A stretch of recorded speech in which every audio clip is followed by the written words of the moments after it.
Okay, hi and welcome to Math 121, Module 1, the first part, Problem Solving and Mathematical Reasoning. My name is Dr. Tim Fullenleiter, and I will be your instructor for this course. So today we are going to take a look at inductive and deductive reasoning as it applies to math, along with discuss and utilize problem-solving strategies to attack mathematical problems.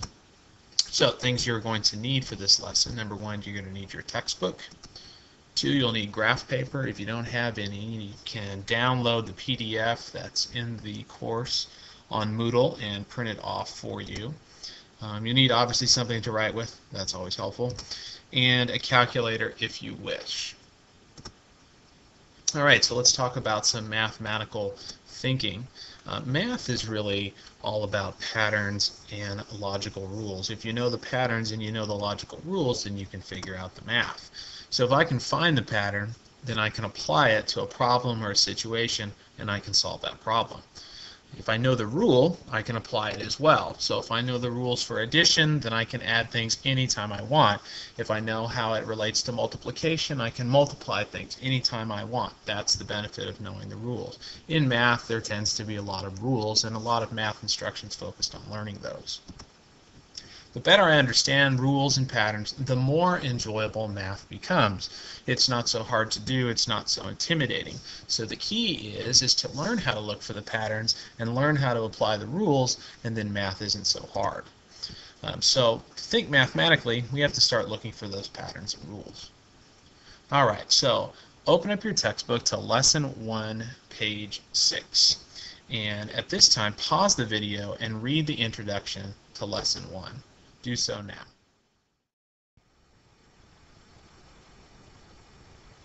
Okay, welcome back, and we are on Lesson 1, Set 1 on page 8 of the textbook. So you're probably thinking, hey, I thought I was taking a math class. Why are they talking about pool and billiards? The next thing the instructor will have me do is gambling. Well, no, not quite. But we are going to use this idea of looking at a billiards table to identify some patterns that we see. So in set 1, you'll notice that you'll need some graph paper, and if you could please go ahead and plot out all the boxes that you see there, just as I've done on the screen in front of you. I did it in Excel, so I can use it on the computer. You can just do it on graph paper. You don't need to do it on the computer. All right, once you've done that, what we're going to do is we're going to kind of explore the path of a billiard ball on these fictitious billiard tables. So if you take a look at number 1, the idea is that we are going to draw a line that shows the path of the billiard ball coming out of the bottom left-hand corner of the table at a 45-degree angle. So what we're going to do is I will start right there, and you'll notice if I come out at a 45-degree angle, my line is going to pass through the corners of each of these squares. Now once I hit the side, what happens in billiards or in pool? The ball reflects, it bounces off. So we're going to go ahead and bounce off. If I hit at a 45-degree angle, I'm going to bounce out at a 45-degree angle. And we're going to see which corner this ball actually stops in. So notice it stops in the upper left-hand corner. Okay, so we can tell here that a ball on this table starting in the bottom left-hand corner, if we shoot it with our cue out at a 45-degree angle, it's going to end up in the top left-hand corner. All right, so let's continue on with this pattern, and you need to go ahead on your graph paper and do each one of these tables, and I'll do the next one again just to show you again. So we start in the bottom left-hand corner, and we're going to go out at a 45-degree angle. Notice I'm going through the vertexes or the corners of each of these squares, and as I keep going, I bounce off. I hit the wall again, I bounce off, and I'm going to end up this time in the top right-hand corner. So everyone, if you'll please do that, complete all these tables now. So pause the video and do that, and you will see the patterns and the shapes of the billiard tables. Hi and welcome back. Hopefully your tables look very similar to mine, so I've put them out here in Excel to make sure that you have them drawn right. Go ahead and pause the video and check to make sure they're done correctly. And once you do that, please answer questions 9 through 14 in your book. Hi and welcome back. We're going to look at our questions 9 through 14. And in these, remember, we're trying to identify the patterns we see with the billiard ball movement on the table and the pattern that we see as it relates to the size and the shapes of the tables. So let's start with number 9. Which table does the ball have the simplest path? Well, the simplest path would mean that it doesn't bounce off all over the place. So the one that would do that is table number 4. Question 10 asks us what's special about this table. Well, as you see, the table is in the shape of a square. Okay, so something about maybe the shape of the square is allowing us to have a simple path. And if we think about it, no matter what square we would have, whether it be 6 by 6, 7 by 7, 8 by 8, we would always go from the bottom left-hand corner directly into the top right-hand corner. So there's a pattern there. Number 11 says, on which table does the ball never pass over the same point twice? Well, we see that in table 4, but let's take a look at our other tables. We have table 3, that also occurs. Table 2 doesn't pass over the same point twice. And table 1. If we look at our other tables, we see that the ball does pass over its path at least once. Now, what's so special about this? Why even ask this question? Well, let's look at the pattern that we see.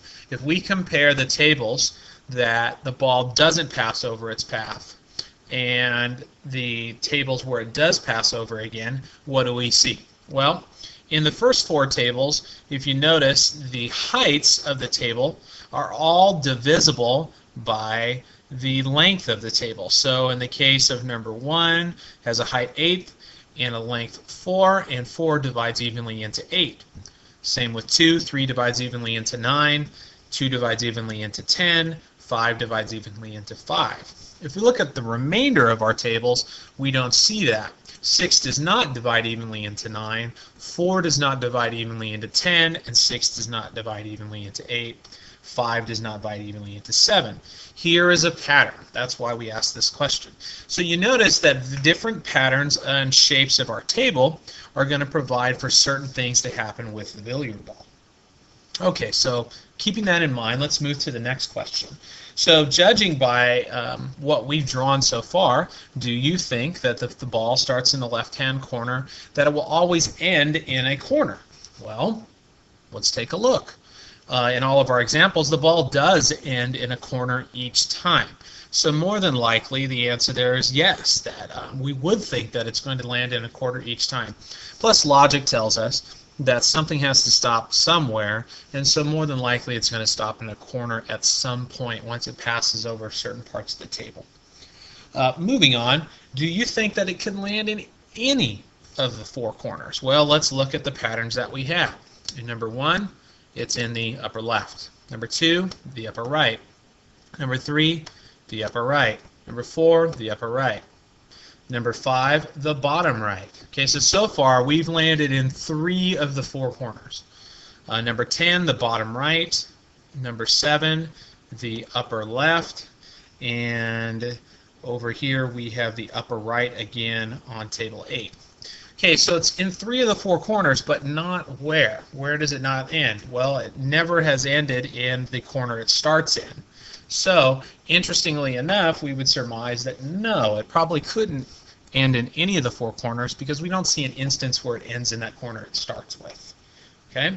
Also, if you think about it, in order to end in the corner you start with, you'd have to basically follow back upon the same trajectory you came out in, and that's probably not going to happen because in order to do that, you'd have to hit a corner and then bounce straight backwards out of it.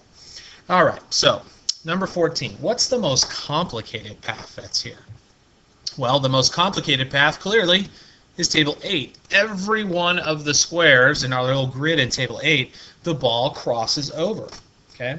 So when we take a look at this, why do you think that is? So as part of your homework assignment, one of the things I'd like you to do, and I'll list it out later for you, is to answer number 15 in your book, which is on the table that we named, that 7 by 5 table, number 8. The ball passes over every one of the small squares on the table. Try to draw another table in which the ball passes over every square. Now, why I'm asking you to do this is because this gives you an opportunity to look at, what is the pattern I see in table 8 and the patterns I see in the other tables, and try to replicate a table in which the ball passes over every corner or every square within the table. Okay? So let's do that. You're going to do that for homework, and we're going to go ahead and move on.